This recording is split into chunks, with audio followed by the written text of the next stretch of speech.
రామేశ్వరి రా, ఏమిటి సంగతులు? బయట చూసారా, తుంపర పడుతోంది. ఇప్పుడు మీ ఇల్లున్న పరిస్థితిలో పెద్ద వర్షంగానే పడిందంటే ఇక మరి అంతే సంగతిలో. ఆ తర్వాత నన్నని లాభం లేదు. డబ్బులు చూసుకుని తొందరగా ఇల్లు పూర్తి చేసుకోండి, అది చెప్పదానే వచ్చాను.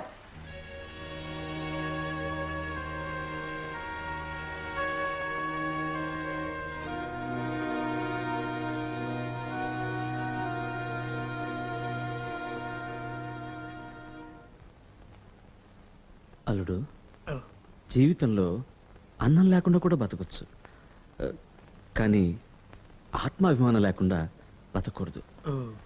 91వ రోజు నేను ఇల్లు ఖాళీ చేసి తీరాలి. ఈలోగా ఇల్లు కట్టి తీరాలి. దానికి కొంచెం డబ్బు అవసరం వచ్చింది.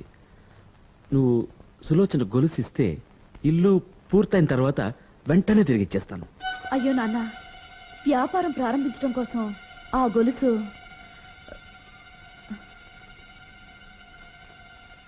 నిన్ననే తాగట్టు పెట్టాం.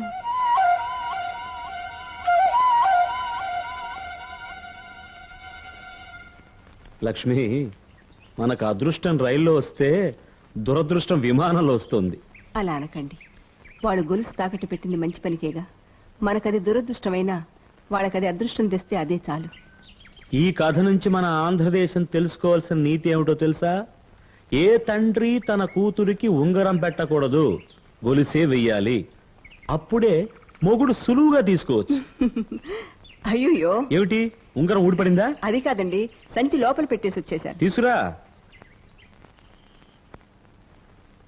మీ నాన్నగారికి ఎందుకు అంత అబద్ధం చెప్పావు సులు? తలంటుకునే ముందు బీరువాలో దాచిన గొలుసుని మార్వాడి కొట్లో తాకట్టు పెట్టావని నాలుగు నర లేనట్టు అలా చెప్పచ్చా?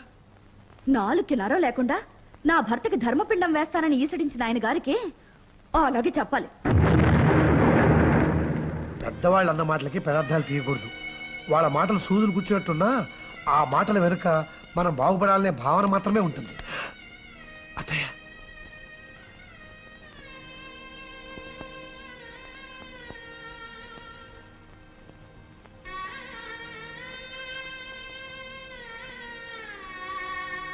చూడమ్మా, నా కోపం నీ మీద కాదు, నీ మొగుడి మీద. నీ మొగుడు అన్నందుకు నువ్వింత ఏడుస్తున్నావే, అదే విధంగా ఆ రోజు నా మొగుడిని నీ మొగుడు అన్నందుకు నేనెంత ఏడ్చుంటానో నీ మొగుడికి తెలుసా? ఊరుకోసులు.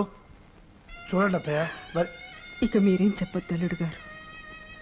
ఇక్కడికి రావటానికి ముందు మీ మామగారితో మన ఆత్మాభిమానం అల్లుడు గారి దగ్గర పోయినా పర్వాలేదు, ఇంటావిడ దగ్గర పోకూడదని చెప్పి తీసుకొచ్చాను. కానీ ఇప్పుడు వెళ్ళి చెప్పాలి. చూడండి, మీ ఆత్మాభిమానం ఇంటావిడ దగ్గర అమ్మేసినా పర్వాలేదు, మీ కూతురు దగ్గర మాత్రం తాకట్టు పెట్టద్దు అని.